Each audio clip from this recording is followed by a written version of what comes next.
Vamos lá. Bom, gente, nós falamos, dando sequência aos crimes contra o patrimônio, nós ainda estamos falando de crimes contra o patrimônio. Nós falamos inicialmente, nós iniciamos a matéria falando dos principais delitos contra o patrimônio. Quais são os principais delitos contra o patrimônio? Que se tem conhecimento, de maior incidência, são os delitos de furto e os delitos de roubo. Furto, subtrair para si coisa alheia móvel. Roubo, subtrair para si, mediante violência ou grave ameaça, coisa alheia móvel. O que distingue o roubo do furto é a circunstância de,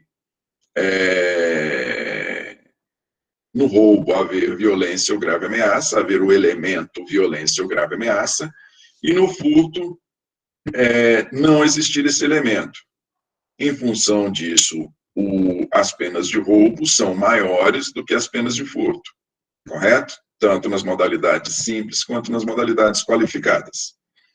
Pois bem, em ambos esses delitos, o que nós temos? Coisa alheia móvel. Móvel. O crime contra o patrimônio, o furto e o roubo são crimes contra o patrimônio móvel. Pois bem, além de crimes contra o patrimônio móvel, nós temos também delitos contra o patrimônio imóvel, porque o imóvel também é patrimônio, né? Não são crimes contra o patrimônio? Uma fazenda, uma casa, um apartamento, um lote, bens imóveis, eles são também patrimônio. Em função disso, contra eles também se comete delitos. Só que não é possível você subtrair uma fazenda, subtrair uma casa, né, com ou sem violência. Você pode subtrair o que está dentro da fazenda, você pode subtrair o que está dentro da casa, você pode subtrair bens móveis que estão ali dentro. O imóvel não pode ser passível de subtração, até mesmo porque na subtração você pressupõe, no mínimo, a mudança de posse, a posse do bem imóvel. Fazenda, apartamento, casa, lote, não são bens móveis, então eles não podem ser passíveis de ser subtraídos. Correto? Pois bem, vamos então falar dos delitos contra o patrimônio em que o objeto material é um imóvel. Começando do começo, falando lá da proteção constitucional, da previsão constitucional para o bem jurídico protegido pelo crime, para o bem jurídico resguardado pelo crime. Se nós estamos falando de crime contra o patrimônio, o bem jurídico é o patrimônio. Lá no artigo 5º, que inaugura os direitos e garantias fundamentais, no caput do artigo 5º, nós temos: todos são iguais perante a lei, sem distinção de qualquer natureza, garantindo-se aos brasileiros e aos estrangeiros residentes no país a inviolabilidade do direito à vida, à liberdade, à igualdade, à segurança e à propriedade. Propriedade. Então, vejam vocês, o bem jurídico propriedade, ele se encontra elencado no caput do artigo 5º, e nós sabemos que o artigo 5º ele relaciona os direitos e garantias fundamentais. Então, a propriedade se encontra relacionado, o bem jurídico propriedade se encontra relacionado entre os direitos e garantias fundamentais, e temos aí a previsão penal de responsabilização para determinadas condutas que atentem contra a propriedade. Correto? Pois bem, gente, o primeiro dos delitos contra o patrimônio imaterial é o delito de usurpação. O patrimônio imaterial, não, gente, perdão. O patrimônio imóvel é a usurpação. Ou melhor, está dentro do capítulo da usurpação. O primeiro dos delitos é o delito de alteração de limites. Olha lá, artigo 161. Suprimir ou deslocar tapume, marco ou qualquer outro sinal indicativo de linha divisória para apropriar-se, no todo ou em parte, de coisa alheia móvel, de coisa imóvel alheia. Mais uma vez, suprimir ou deslocar tapume, marco ou qualquer outro sinal indicativo de linha divisória para apropriar-se, no todo ou em parte, de coisa imóvel alheia. Veja, gente, aqui, como nós dissemos, o bem imóvel não é passível de subtração. Ele não é passível de subtração. Nós não se pode apoderar, né? Ele não é possível de apoderamento da transmissão da posse, como ocorre com os bens móveis. Aqui, na alteração de limites, o que nós temos? Aqui é aquela situação em que o vizinho ia aí para cometimento desse delito. Nós temos que estar falando de dois vizinhos, né? Em que o vizinho avança com a cerca ou avança com qualquer outro sinal indicativo de divisão, de forma a autor da conduta aumentar a sua propriedade e a vítima da conduta, que é o seu vizinho, ver a sua propriedade ou marco divisor, ver o seu imóvel diminuído. Ver o seu imóvel diminuindo, considerando esses indicativos de divisão. Como diz aí, seja um tapume, um marco, qualquer outro sinal. A conhecida cerca, né? Nós tivemos um delito. O slide está aparecendo? Não, gente. Deixa eu projetar para vossas senhorias. Eu não projetei, também não tem como, né? Vamos lá. Aqui.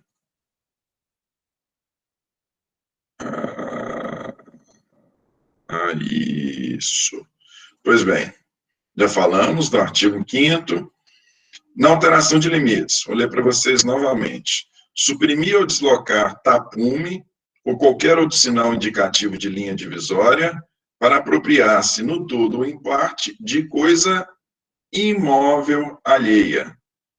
Como disse, aqui nós temos o avanço de uma cerca ou qualquer outro sinal divisório, né? Sinal indicativo de divisão de propriedade. Aqui é interessante o seguinte, gente. Vocês vejam que a pena, ela é uma pena muito inferior ao crime de furto. Aqui nós não falamos de violência ou grave ameaça, beleza? Não há o elemento violência ou grave ameaça. Nós temos simplesmente o avanço sobre a propriedade alheia, um vizinho avançando sobre a propriedade do outro. Por que a pena é só de 1 a 6 meses? Uma pena tão pequenininha, se comparada ao delito de furto, tem uma pena bem maior, e lá nós temos o patrimônio móvel. Porque no furto, nós já temos a mudança da propriedade. E, por óbvio, se você tem a subtração de um bem imóvel, o sucesso da empreitada criminosa, ele é muito mais fácil do que o sucesso em um crime de alteração de limites. Porque se o autor do delito, o fato dele avançar com a cerca, não o torna proprietário do imóvel, ainda que de maneira ilegítima, não é? Na subtração, não. Se há a subtração de um veículo, de um aparelho de televisão, de um bem imóvel de qualquer natureza, nós temos a mudança de propriedade, né, ainda que de maneira ilegítima, e o sucesso da empreitada criminosa, a possibilidade da pessoa reaver aquele bem, é bem pequenininha. Daí porque a pena é maior. Beleza? Sujeito ativo do delito não é qualquer pessoa. Nós precisamos da qualidade especial. Que qualidade especial é essa? Nós precisamos que se trate do vizinho, né? Eu tenho a minha fazenda, eu só posso ser vítima deste delito se ele for cometido por algum dos meus vizinhos, por isso que se diz que é um crime e que necessita dessa qualidade especial, dessa qualidade especial para se ser autor do delito. Você tem que, não é qualquer um que pode cometê-lo, da mesma forma não é qualquer um que pode ser vítima. Para início de conversa, se você não tem um bem imóvel, você jamais será vítima desse delito. Não é? Elemento subjetivo é o dolo. Não existe a previsão de cometimento desse delito a título de culpa. E mais do que isso, nós temos aqui um dolo específico. Que dolo específico é esse? É o deslocamento, a alteração do marco divisor com o propósito de se apropriar. Está descrito no tipo que esta é a ideia do autor do delito, o propósito dele é se tornar proprietário, não é? Então, daí, porque se fala não só em dolo, mas dolo específico, não existe a possibilidade de cometimento desse delito a título de culpa. O objeto material é o imóvel, que se vê aí diminuído em razão da alteração do marco divisor, e o objeto jurídico é a propriedade. Beleza? Crime próprio. Por que crime próprio? É crime próprio porque nós precisamos de uma qualidade especial para a pessoa ser responsabilizada pelo delito. Que qualidade especial é essa? Ele tem que ser vizinho da vítima, não é? É um delito formal. Por que se diz que ele é um delito formal? Porque, na verdade, nós temos, sim, uma alteração. O que nós temos é pura e simplesmente um deslocamento do marco divisor, diferentemente do que ocorre no roubo, no furto, em que o bem é imóvel, e você tem efetivamente a transferência, ainda que de maneira ilegítima, você tem a transferência da propriedade. É um delito de forma vinculada. A lei estabelece, na descrição típica, nós temos em minúcias como ocorre o delito: deslocamento ou supressão de tapume, marco divisório, ou qualquer outro sinal indicativo, ou marco ou qualquer outro sinal indicativo de linha divisória. Então, nós temos a descrição em minúcias da conduta, por isso se diz que é de forma vinculada. É um delito comissivo, não há como se imaginar em supressão ou deslocamento de linha divisória, de indicativo de divisão, se não for por meio de um ato positivo, se não for por meio de uma ação. Não há como a gente imaginar supressão ou deslocamento por meio de omissão.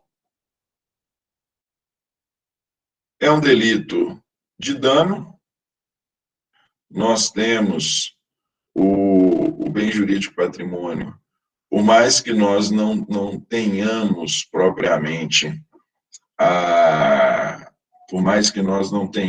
propriamente a mudança de propriedade, ainda assim, no que diz respeito àquele pedaço invadido, nós temos, ainda que possa não ser utilizado, porque não precisa ser efetivamente utilizado, o delito fala para apropriar-se. A pessoa não precisa efetivamente fazer uso daquela parte ilegitimamente, que ilegitimamente o autor ele não precisa dar destinação àquela parte que ilegitimamente se somou à sua. Basta ele realizar a conduta com o propósito de se apropriar. Com o propósito de se apropriar. Por isso que se fala em dolo específico.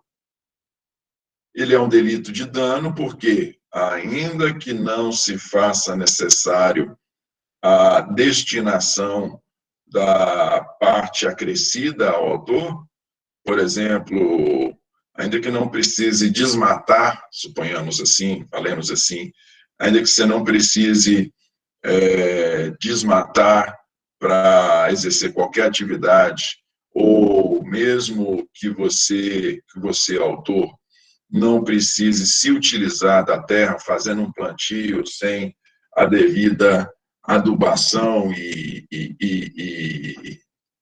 você pode até não estragar, né? Não inutilizar, mas pelo menos danificar o terreno. Mesmo que você, autor, não faça quaisquer desses atos, o mero avanço sobre o terreno faz que, ainda que idealmente nós teremos, ainda que no campo das ideias, né, a gente tem a alteração da posse, e havendo alteração da posse, nós temos a presença do dano ao patrimônio.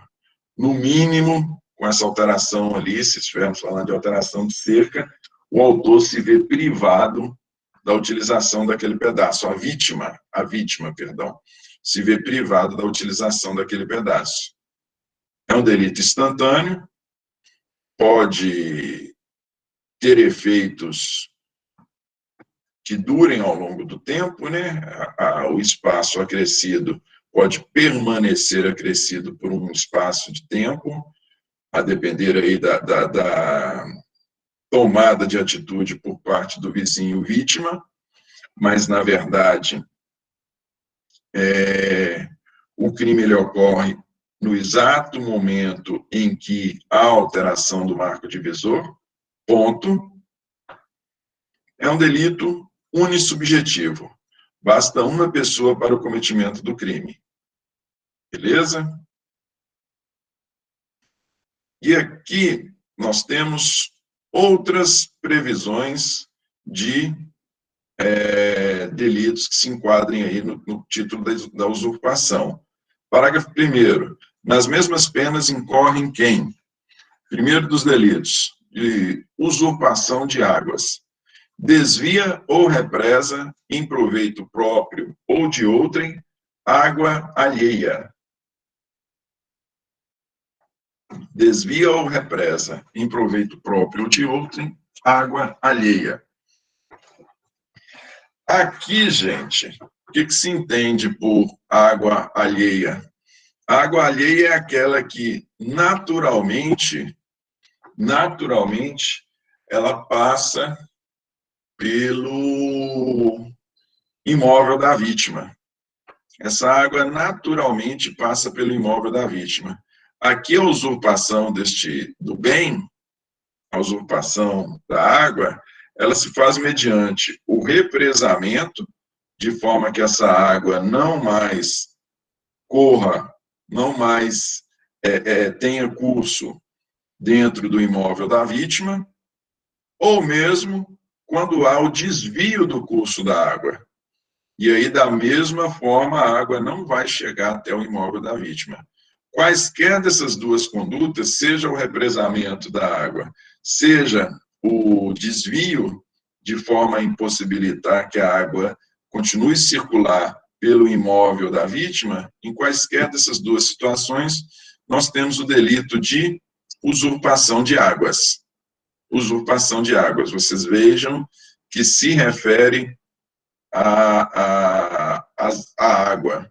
Por mais que não constitua um bem imóvel, a gente pensa em bem imóvel, realmente, mais uma vez, você pensa num lote, você pensa numa fazenda, você pensa num sítio, numa chácara, mas ela integra este bem. Sujeito ativo. Aqui, diferentemente do crime do delito de usurpação, né, de alteração de limites.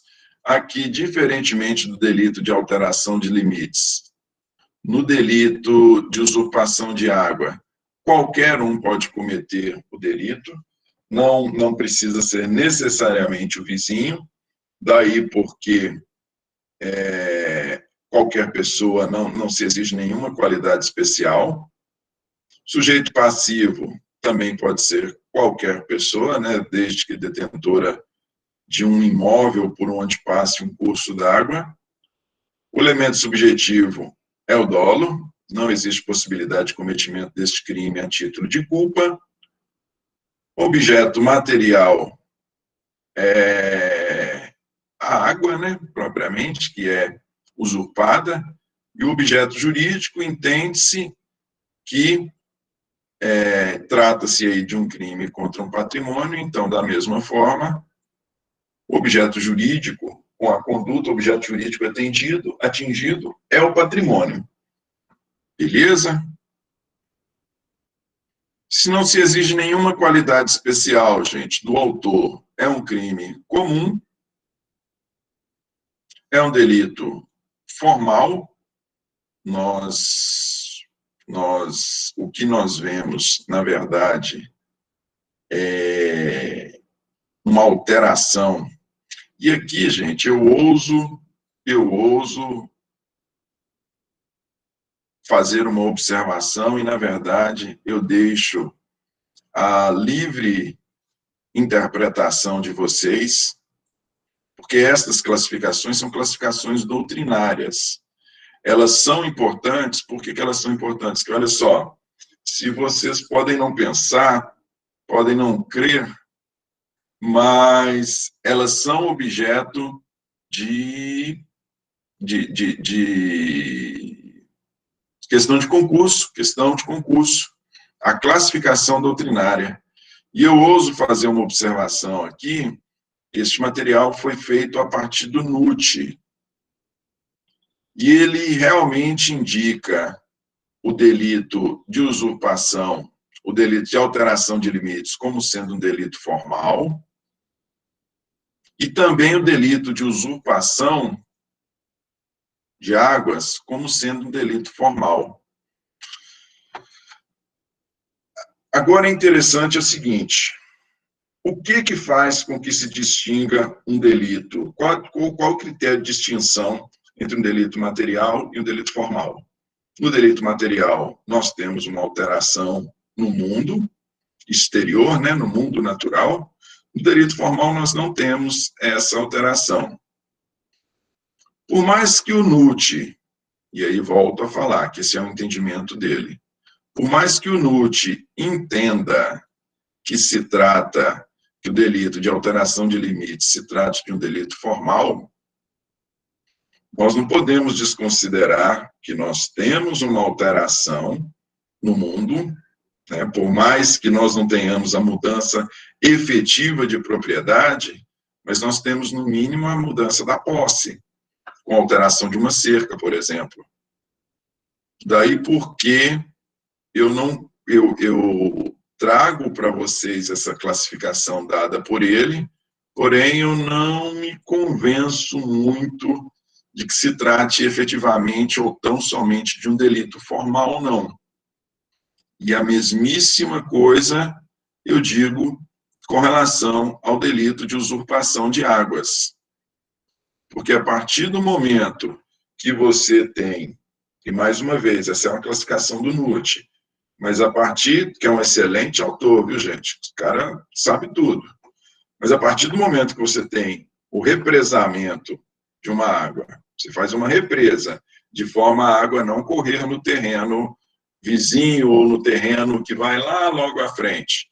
Ou se você faz o desvio de um curso d'água, nós temos uma alteração no mundo natural, nós temos uma alteração de fato.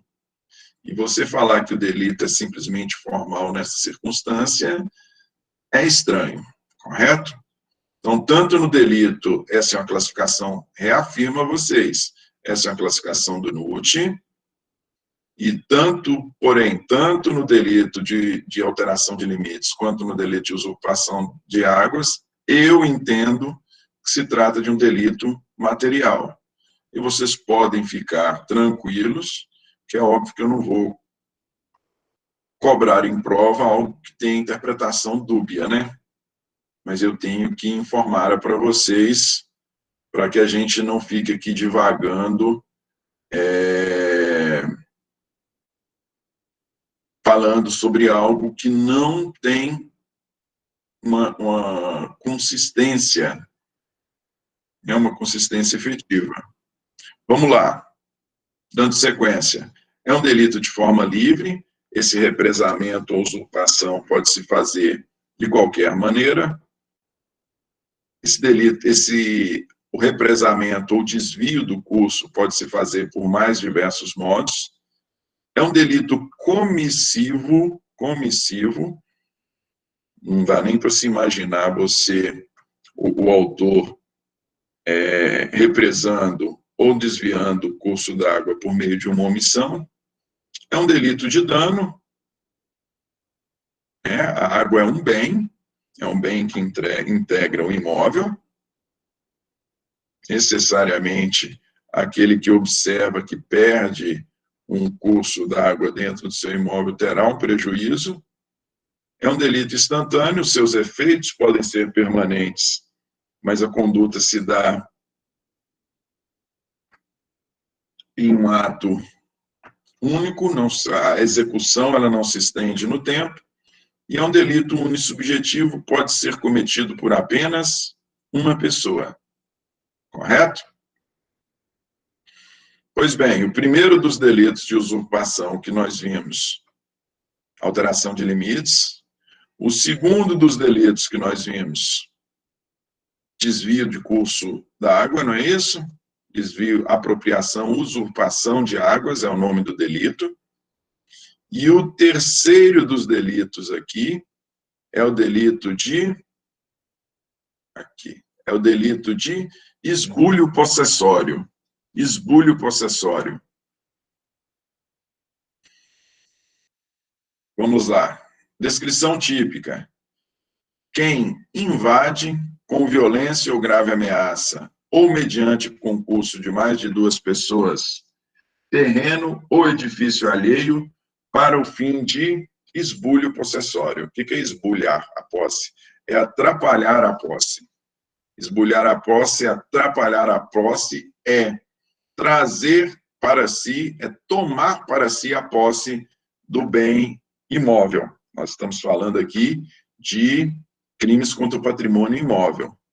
Então, aquele que invade com violência ou grave ameaça, ou mediante concurso de mais de 2 pessoas, terreno ou edifício alheio, para fim de esbulho possessório, para fim de tomar a posse, esse autor comete o crime de esbulho possessório. Vejam vocês, no primeiro delito que nós vimos, para constituir o primeiro do delito, alteração de limites, basta simplesmente que se altere os limites. Basta simplesmente que nós tenhamos uma alteração dos marcos divisórios. Uma alteração dos marcos divisórios, em que, de forma que o autor da conduta acresça ao seu imóvel parte do imóvel do seu vizinho. Beleza? Porque não é qualquer alteração, não. Se ele diminuir o seu imóvel, é uma pessoa de coração bom, que decide diminuir o seu imóvel para fazer uma doação de fato para o seu vizinho, ele não comete o delito, não, né? Ele precisa avançar no patrimônio do seu vizinho. Enquanto lá basta a simples alteração, aqui no esbulho possessório é diferente. Porque aqui no esbulho possessório há a invasão do imóvel, e não basta a simples invasão. A invasão ela pode ser feita de 3 maneiras de imóvel, né? Terreno ou edifício alheio. Ela pode ser feita de 3 maneiras: mediante violência, mediante grave ameaça ou em concurso de mais de 2 pessoas. Se a invasão se der em concurso, mesmo que sem violência ou grave ameaça, o delito de esbulho possessório vai estar configurado. Então, se for por uma pessoa só, ou mesmo por 2 pessoas, para a configuração do delito, nós precisamos ou da violência ou da grave ameaça. Ah, mas se o delito for cometido por 3 ou mais pessoas, aí não. Aí nós nem precisamos da violência ou da grave ameaça. Basta que o imóvel seja invadido. Mas não basta a mera invasão. Aquele que executa a invasão do imóvel, ele tem que executá-la com o fim de esbulho possessório, ou seja, para tomar para si o imóvel. Essa é a ideia, para tomar para si a posse do imóvel. Para tomar para si a posse do imóvel. Beleza? Sujeito ativo pode ser qualquer pessoa. Depois nós voltamos lá no parágrafo 2º. Não, vamos falar aqui já do parágrafo 2º, deixa eu ver. Não. Na sequência aqui a gente fala do parágrafo 2º e do parágrafo 3º. Vamos lá. Sujeito ativo. Qualquer pessoa pode cometer esse delito, não se exige nenhuma qualidade especial. Sujeito ativo, sujeito passivo, da mesma forma. Elemento subjetivo é o dolo. Não existe possibilidade de cometimento deste crime a título de culpa. E mais do que isso, não é qualquer dolo, é o dolo específico. Vejam que a lei traz para o fim de esbulho possessório, beleza? Se tem sabe aqueles meninos brincando com... Menino não, né? Homem velho. Menino hoje gosta de brincar com celular. Vamos falar aqui do homem velho relembrando sua infância, porque o homem velho é imputável. Ele está relembrando a infância quando ele soltava pipa. E aí ele soltando pipa lá com aquela... arrebenta a linha da pipa, aí ele e os outros homens velhos, que também estão todos relembrando a infância, saem correndo atrás da pipa e a pipa cai dentro de uma propriedade, de uma casa particular, e aí todo mundo chega, 4 homens correndo atrás da pipa, pula o muro e entra lá para pegar a pipa. Eles cometeram o esbulho possessório? 4 pessoas? Não cometeram. Por quê? Eles cometeram o delito de esbulho possessório? Não. Por quê? Porque eles não têm o propósito deles, não é trazerem para si a posse do imóvel. Daí porque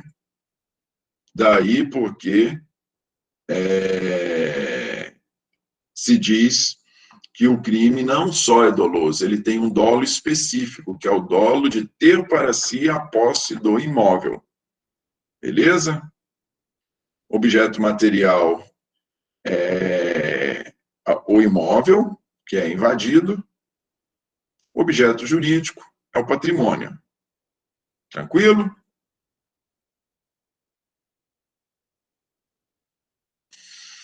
Vamos lá. Então, gente, como não se exige nenhuma qualidade especial, é um crime comum. Mais uma vez, o NUT traz esse delito como um delito formal,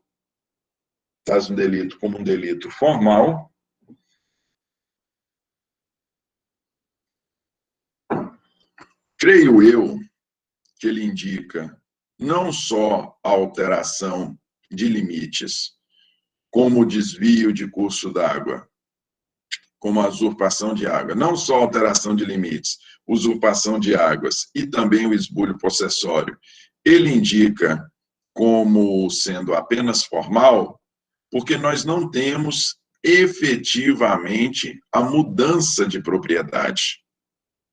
Correto? Só que é fato que nós temos uma alteração no mundo natural. Nós temos uma alteração de fato, não é?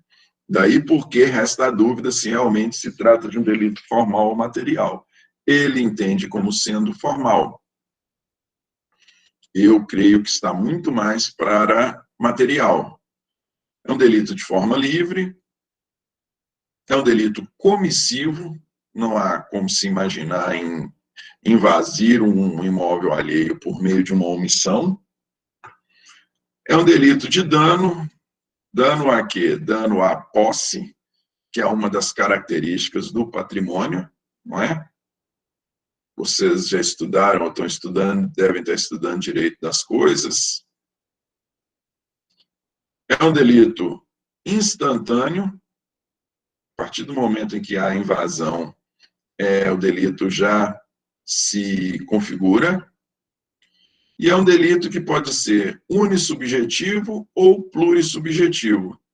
Se for cometido por apenas uma pessoa, ele necessariamente tem que ser com violência ou grave ameaça, ou mesmo duas pessoas tem que ser com violência ou grave ameaça. E aí ele será para apenas uma pessoa, unissubjetivo, ou se for cometido por várias pessoas sem violência ou grave ameaça, ele necessariamente é um delito plurissubjetivo. Vai depender de qual das características, qual das categorias de delito de esbulho possessório nós estamos falando. Duas observações com relação ao delito de esbulho possessório. Primeira delas, nós vimos que o crime pode ser cometido mediante violência ou grave ameaça. O que nos diz o parágrafo 2º? Vamos lá.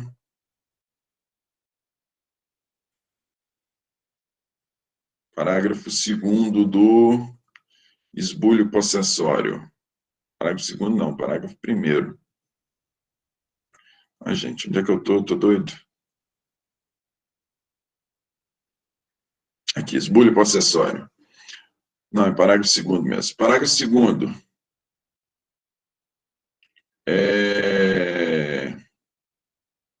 Esbulho possessório, isso. Se o agente usa de violência, incorre também na pena esta cominada. Olha lá. Vocês viram que o crime pode ser cometido mediante violência ou grave ameaça. O que o parágrafo 2º está nos dizendo? Está nos falando, olha, se houve violência, e se essa violência consistiu em vias de fato, ou lesão corporal leve, grave ou gravíssima, além de responder por esbulho possessório, o autor vai responder pelo delito correspondente à violação do bem jurídico e integridade física, né? A pessoa também vai responder pelo esbulho possessório, a pessoa vai responder pelo esbulho possessório e também vai responder por vias de fato, ou lesão corporal leve, ou lesão corporal grave, ou lesão corporal gravíssima. Vai depender da natureza das lesões por ele sofridas. Beleza?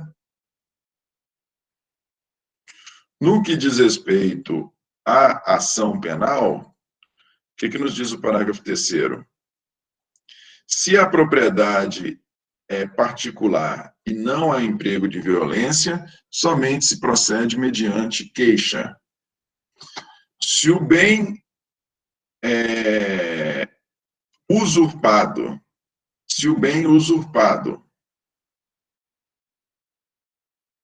e aqui é importante dizer, gente, que é o seguinte, ó, vamos lá. Nós temos alteração de limites, nós temos desvio de curso d'água, desvio, usurpação de água, nós temos esbulho possessório, e aí o que nós temos que entender? Vamos entender a forma com que os delitos estão dispostos. Nós temos lá o primeiro deles, que está no caput, alteração de limites. No parágrafo 1º, nós temos, inicia com inciso 1, usurpação de água, Inciso 2, esbulho possessório. Correto? Inciso 1 e inciso 2, esbulho possessório. E aí nós temos o parágrafo 2º e o parágrafo 3º. O parágrafo 2º, nós podemos entender que o parágrafo 2º do 161, ele seja aplicado não só para o delito de esbulho possessório, mas já que ele é parágrafo 2º do artigo 161, e o 161 trata de alteração de limites, usurpação de água e esbulho possessório, nós podemos entender, já que o 161 trata desses 3 delitos, nós podemos entender que, se no cometimento de qualquer destes delitos se utilizou de violência, a pessoa vai responder pelo delito contra o patrimônio imóvel e pela violência, o autor do crime. Beleza? Contra o patrimônio imóvel e também responder pela violência. E aí eu deixo outra observação. Qual é a segunda observação? Vocês vejam que o delito também pode ser cometido na modalidade de grave ameaça, pode ser por meio de ameaça. E nós sabemos que existe o delito autônomo ameaça, só que se o crime for cometido apenas por meio de ameaça, não por meio de violência, se for somente mediante ameaça, se não for mediante violência, o autor do delito vai responder apenas pelo crime contra o patrimônio imóvel. Ele vai responder apenas por alteração de limites, usurpação de água ou esbulho possessório. Ele não vai responder pelo delito de ameaça. O parágrafo 2º faz referência apenas à violência. Beleza? E parágrafo 3º, se a propriedade é particular e não há emprego de violência, somente se procede mediante queixa. Se a propriedade que teve seus limites alterados, se a propriedade esbulhada, se a propriedade que foi prejudicada com desvio do curso d'água, se tratar de uma propriedade particular, e se para o cometimento do delito não houve violência, somente se procede mediante queixa. Somente se procede mediante queixa. Ou, o que quer dizer? Nestes casos, nós temos ação penal privada. Ação penal privada. Se tiver havido violência, a ação penal é pública. Ou se a propriedade for pública, com ou sem emprego de violência, se a propriedade for pública, for da União, dos estados, dos municípios, se a propriedade for pública, independentemente do emprego de violência ou não, a ação penal é pública. Se a propriedade for particular, via de regra, a ação penal é privada, exceto se houve um emprego de violência. Havendo emprego de violência, mesmo que se trate de propriedade particular, a ação penal é pública. Beleza?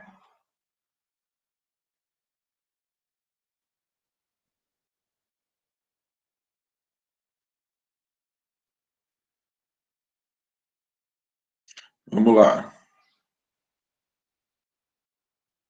Como assim como, Júlia? No que diz respeito à ação? Quer que eu falo novamente da ação, é isso? Vamos lá. Nós estudamos, vocês estudaram isso com um professor top das galáxias, ou seja, eu mesmo. Vocês estudaram no semestre passado a distinção entre ação penal pública, ação penal privada. Lembra? Ação penal pública, ação penal privada, ação penal pública condicionada. O que acontece? O que o parágrafo 2º está nos dizendo? Está nos falando, olha, vamos lá. Se a propriedade for particular, a propriedade que teve seus limites alterados, a propriedade que teve curso d'água desviado, a propriedade que sofreu esbulho possessório, se a propriedade for particular, e se no cometimento dos crimes não houve emprego de violência, o pessoal pediu licença para invadir, não, dá licença aqui que nós vamos invadir. Se não houve emprego de violência e a propriedade é particular, somente se procede mediante queixa. O que quer isso dizer? A ação penal é privada. Ação penal pública, ação penal privada. Beleza? A ação penal é privada. Se, porém, a propriedade, e ainda estamos falando de propriedade particular, estamos falando ainda do fazendeiro. Se há o emprego de violência, se para o cometimento da alteração de limites, do esbulho de águas ou do esbulho possessório, se houve emprego de violência, mesmo sendo a propriedade de um particular, aí a ação penal deixa de ser privada e passa a ser pública incondicionada. Por que pública incondicionada? Porque o parágrafo 3º não fala em necessidade de representação. Beleza? A contrário sensu, se a propriedade for pública, se a propriedade for pública, independentemente de emprego ou não de violência, pode ter sido com violência, com ameaça, ou mesmo de boa, né, sem exercer quaisquer dessas figuras, independente se foi com violência, apenas com ameaça, ou simplesmente chegou e entrou sem violência ou ameaça, se tratar de quaisquer dessas circunstâncias, sendo a propriedade pública, por se tratar de patrimônio público, a ação penal é pública. Quem vai promover a ação é o Ministério Público. E aí nós vamos pensar quais dos ministérios públicos? Federal ou estadual? Depende. Se nós estivermos falando de patrimônio da União ou de suas autarquias, é o Ministério Público Federal. Se nós estivermos falando de patrimônio de estados ou municípios, é o Ministério Público Estadual. Porque nós sabemos que nós não temos Ministério Público Municipal. Beleza? Nós temos Procuradoria Municipal. Promotoria, não.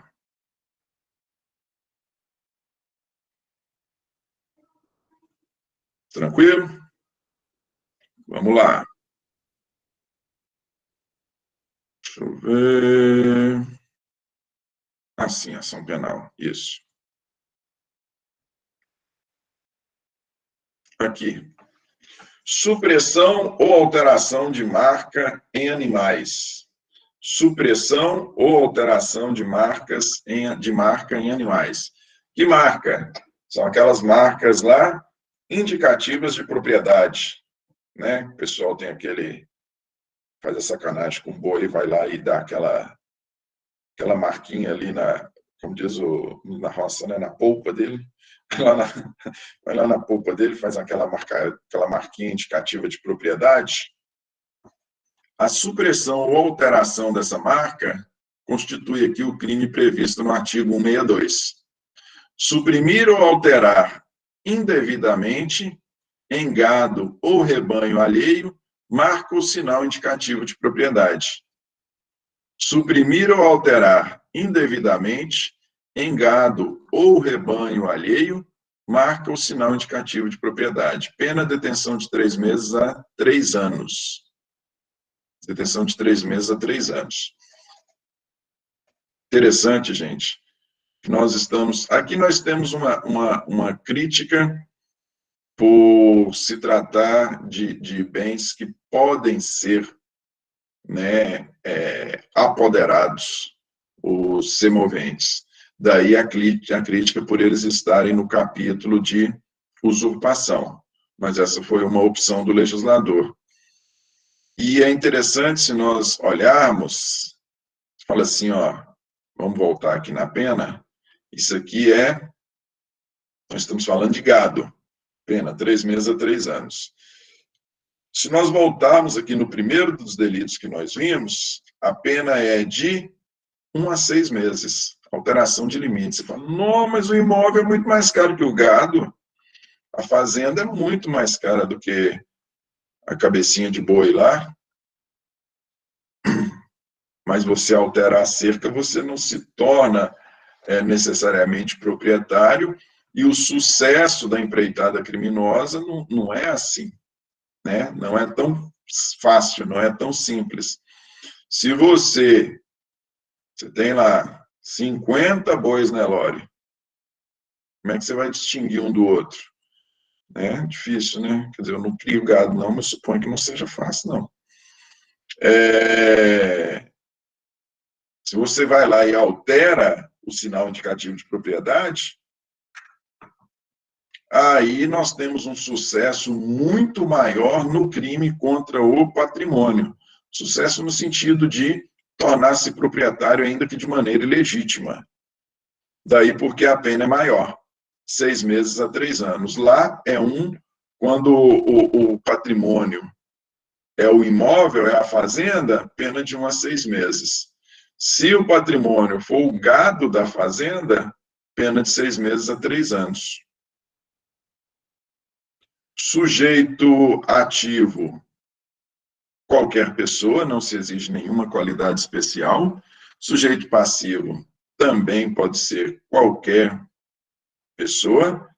Elemento subjetivo é o dolo, não há possibilidade de cometimento a título de culpa.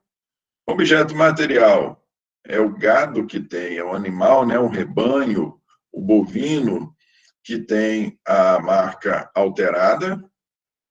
Objeto jurídico, nós estamos falando de crimes contra o patrimônio. Beleza? Vamos lá. Já que não se exige nenhuma qualidade especial, é o crime comum. Ainda o NUT entendendo tratar-se de crime formal, porque não temos uma efetiva alteração para a concretização do crime, nós não se faz necessário uma efetiva alteração do patrimônio. Essa é a ideia dele. É um delito de forma livre, essa alteração pode ser feita pelas mais diversas formas. Delito comissivo, não há de se pensar em cometimento dele por meio de omissão. É um crime de dano. É difícil falar, né? Nós temos apenas um crime formal, porém o crime também é de dano. Nós temos um dano ao patrimônio. O tipo fala em supressão, alteração de gado alheio de marca ou sinal indicativo de propriedade. Não fala que necessariamente o gado tem que ser subtraído, né? Mas ainda assim, tem de se tratar de um crime de dano. Delito instantâneo, sua execução não se estende no tempo. E um delito plurissubjetivo. Plurissubjetivo? Não. Isso aqui está errada a classificação, viu, gente? É um delito unissubjetivo. Você não precisa, ele pode ser cometido por apenas uma pessoa. Uma pessoa e um ferrão, né? Pode ser cometido por apenas uma pessoa. Então, a classificação aqui está errada. É um delito unissubjetivo. Pode ser cometido em concurso? Pode ser cometido em concurso. Mas basta uma pessoa para o cometimento.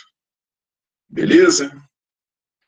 Gente, faltam apenas 5 minutos para a nossa aula terminar. O próximo delito seria o delito de dano, mas o tempo aí não permite que a gente veja, não. Eu quero agradecer a vocês, foi um prazer, ainda que de maneira remota, foi um prazer muito grande. Eu digo que dar aula é bom, que a gente aprende dando aula, né? A gente revê e a gente aprende, está sempre aprendendo. Ao rever a matéria, a gente aprende.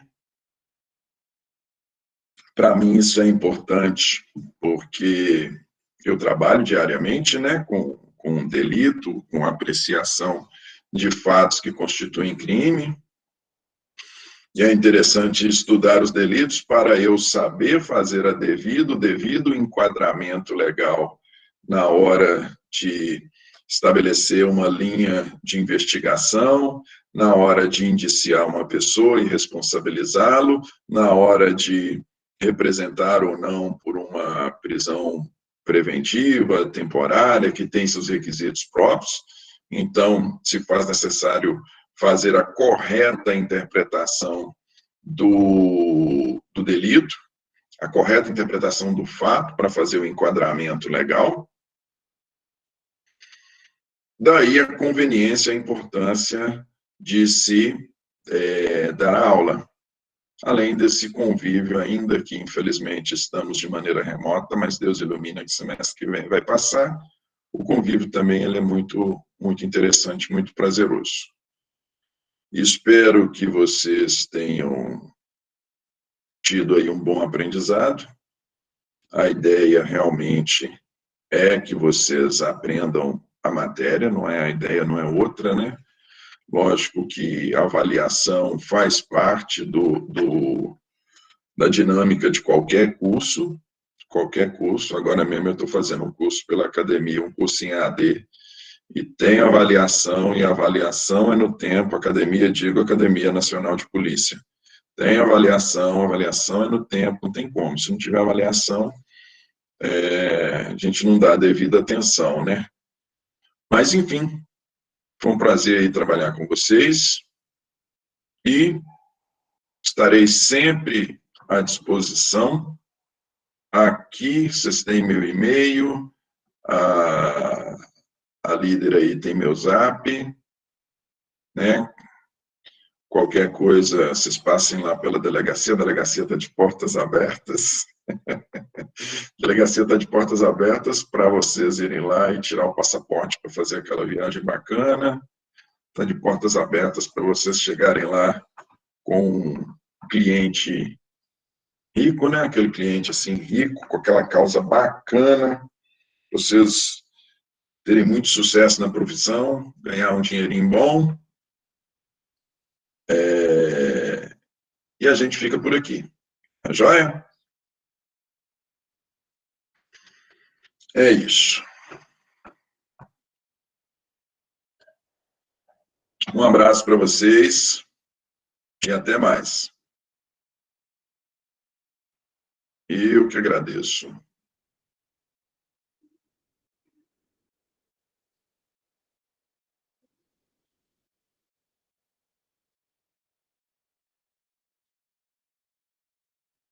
Deus quiser, estaremos juntos no semestre que vem.